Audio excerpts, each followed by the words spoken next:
News টুডেতে আপনাদেরকে স্বাগত। আমি দিক দেখে নিচ্ছি এই মুহূর্তের বিশেষ কিছু খবর।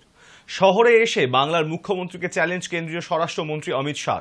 তার বক্তব্যে উঠে এলো দুর্নীতি মামলায় নাম জড়ানো পার্থ চট্টোপাধ্যায় এবং অনুব্রত মণ্ডল এবং জ্যোতিপ্রিয় মল্লিকের নাম। তার মন্তব্য, ক্ষমতা থাকলে দল থেকে সাসপেন্ড করুন এদের। मित्रों, बंगाल को पूरे भारत के अंदर भ्रष्टाचार के कारण बदनाम करने का काम ममता बनर्जी की सरकार ने किया। ज्योतिप्रिय मलिक, अनुव्रत मंडल, पार्थ चटर्जी, चाहे गाय तस्करी हो, चाहे कोयला तस्करी हो, चाहे भर्ती घोटाला हो, अरबों खरबों रुपया बंगाल की जनता का इन्होंने खाया है। और मैं ममता बनर्जी को आज कहकर जाता हूं, अगर आप में हिम्मत है तो ज्योतिप्रिय मलिक, अनुव्रत मंडल और पार्थ चटर्जी को तृणमूल कांग्रेस से सस्पेंड कर दिखाइए, तो बंगाल की जनता मानेगी। वो नहीं कर सकती। हर रोज दुर्गा का स्तवन कर रही है कि तीन कहीं भतीजे का नाम न बता दे, भतीजे का नाम न बता दे। 2026-এ বাংলায় বিজেপি সরকার গড়তে হবে বলে বাংলার মানুষকে আর্জি জানালেন অমিত শাহ। সেই সঙ্গে মমতা বন্দ্যোপাধ্যায়কে সরাসরি চ্যালেঞ্জ ছুড়ে দিয়ে তিনি বললেন, কি বললেন আমরা শুনবো।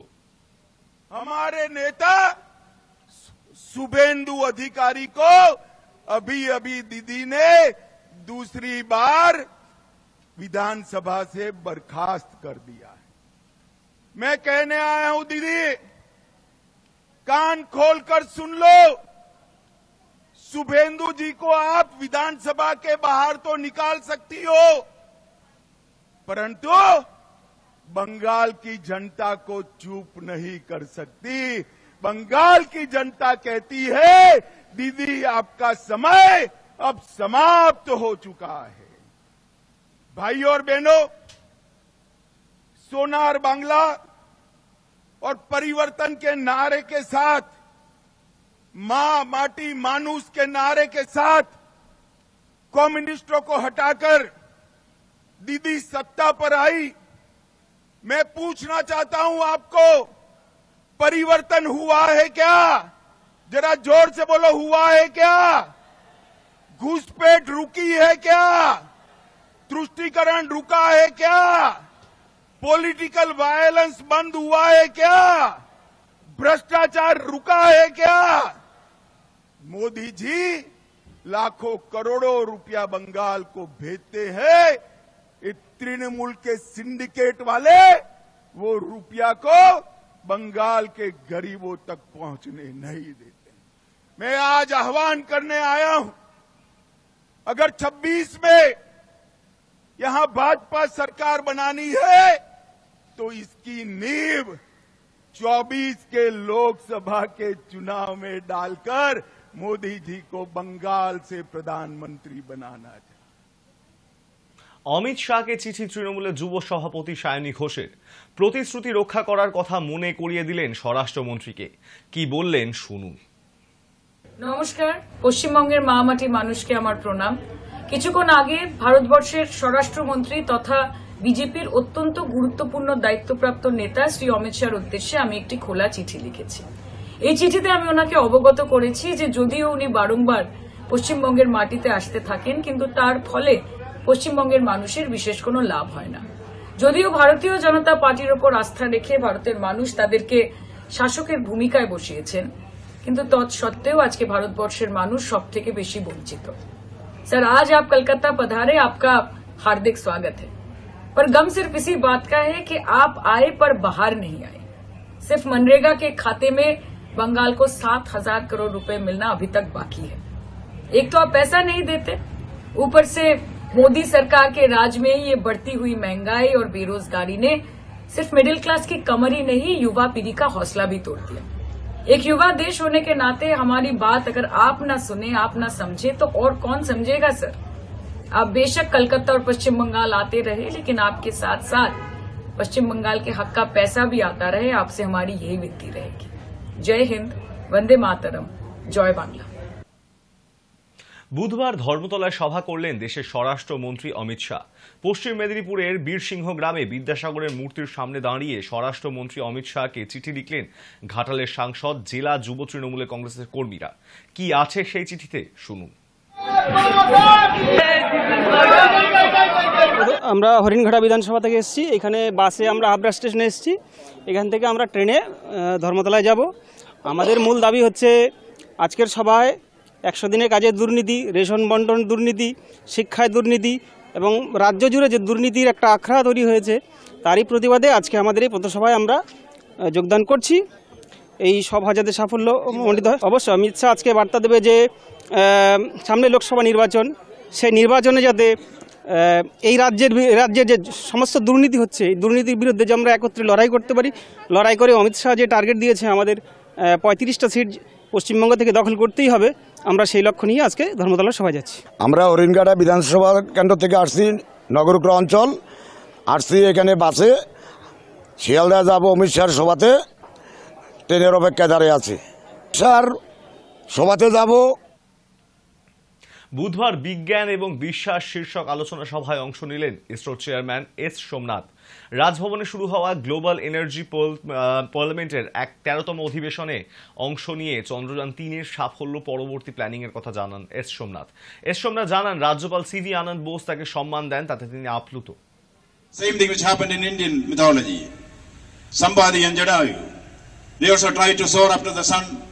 Wings get burned. Modular station by 2028 and build it over a period of time and reach the completion by 2035. Aditya is not a lander. Aditya is a satellite which goes to the Lagrangian point L1. So it's on its way. Our expectations by January 7th, it will be able to enter the Lagrangian point. We had to do some maneuvers to make it enter and it's mostly there. This is announcement that's Honorable Prime Minister already done. The G20 summit, the concluding session. So he said that India is offering to build a satellite for the cause of the G20 nations. Then we were asked to find out what are the type of mission that we can do, and it will be useful for not only for G20 nations but for the entire humanity. So then we identified environmental monitoring, climate and weather as the major topic, which is definitely useful for every nation. Then we identified some গত 21শে November দুষ্কৃতীদের গুলিতে খুন হন ভাটপাড়ার 17 নম্বর ওয়ার্ডের তৃণমূল কর্মী ভিকি যাদব। সেই খুনের ঘটনায় এখনো পর্যন্ত গ্রেপ্তার হননি মূল অভিযুক্তরা। বুধবার তাদের গ্রেপ্তারের দাবিতে জগদ্দল থানার সামনে প্ল্যাকার্ড গলায় ঝুলিয়ে বিক্ষোভ দেখান তৃণমূলের কর্মীরা।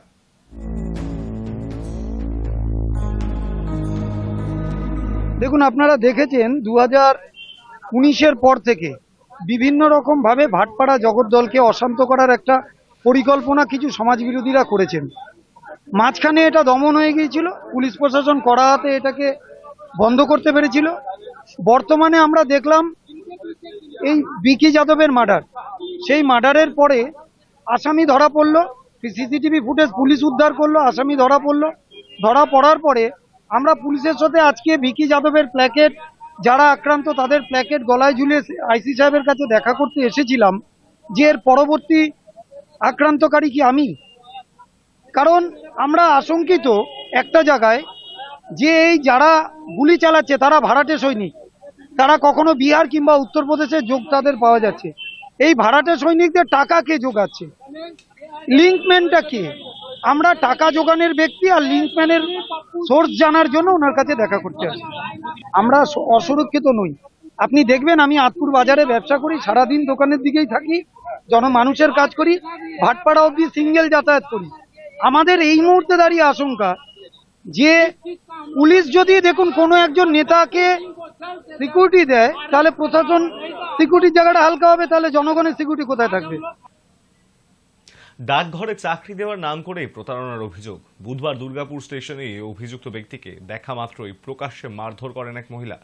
উত্তেজিত ওই মহিলার হাত থেকে অভিযুক্তকে উদ্ধার করে জিআরপি এবং আরপিএফ এর কর্মীরা। अरे आप लोग ये सब क्या कर रहे हैं? क्या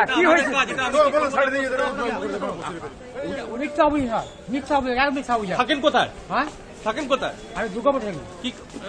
কিসের জন্য চাকরির জন্য নিয়েছিলেন? চাকরি চাকরি আমি ঘাট নিয়েছিলাম দিয়ে নিচ্ছি আবার বলছি চাকরি নিয়ে নিচ্ছি কিসের জন্য নিয়েছিলেন চাকরিতে হ্যাঁ কিসের জন্য ও মিথ্যা বলছে মিথ্যা বলছে পার্টিটা করেন আর কি পার্টি করেন পার্টি করে সমর্থন করি কি কোন দলে হ্যাঁ কোন দল ও টিএমসি করেন হ্যাঁ টিএমসি করেন তো কি মনে হয় কি চাকরি মিথ্যা বলছে 16 দিন পেরিয়ে 17তম দিনে উদ্ধার উত্তরকাশী সুরঙ্গে আটকে পড়া 41 শ্রমিক। তাদের উদ্ধার করে এইমসে নিয়ে যাওয়া হয়। শ্রমিকদের সঙ্গে টেলিফোনে কথা বলেন প্রধানমন্ত্রী নরেন্দ্র মোদী। सबसे पहले तो मैं सभी आपके और आपके सभी साथियों को बधाई देता हूं। एक सुखरूप हम इतने संकट के बाद भी निकल पाए और मेरे लिए तो बहुत ही खुशी की बात है। मैं शब्दों में वर्णन भी नहीं कर सकता हूं, वरना कुछ भी बुरा हो जाता तो शायद मन को इतनी कैसे संभाल पाते कहना कठिन था। ये केदारनाथ बाबा की, बद्रीनाथ भगवान की कृपा रही कि हम सब स्वकुशल आप लोग आए हैं और 16-17 दिन समय कम नहीं होता है। आप लोगों ने बहुत बड़ी हिम्मत दिखाई और एक दूसरे का हौसला बनाए रखा। ये सबसे बड़ी बात है, क्योंकि ऐसे समय इन्हें रेलवे के डिब्बे में भी साथ साथ चलते हैं तो कभी न कभी तो तू मैं हो जाती है, लेकिन उसके बावजूद भी आपने सारा धैर्य रखा। मैं लगातार जानकारियां लेते रहता था, मुख्यमंत्री जी से भी लगातार संपर्क में रहता था, मेरे पीएमओ के भी अफसर वहां आकर के बैठे थे, तो जानकारियां रहती थी, लेकिन चिंता तो कम होती नहीं है। जानकारियों से तो समाधान तो होता नहीं है। लेकिन मैं सचमुच में आपके माध्यम से वहां जितने भी हमारे श्रमिक साथी निकल करके आए हैं सबको और उनके परिवार का पुण्य भी काम आया है, ताकि इस संकट की घड़ी से बाहर निकल करके आए हैं। आप कुछ करना चाहेंगे? जी सर, मैं कुछ कहना चाहूंगा सर। हाँ बताइए। मैं कह रहा हूं कि सर हम लोग आज का दिन लेके सर 18 दिन तक टनल में हम लोग सब फंसा था सर, लेकिन हम लोग को एक নিউজ টুডে এখন এই পর্যন্তই। দেখতে থাকুন হাই নিউজ, নির্ভীক নিরপেক্ষ।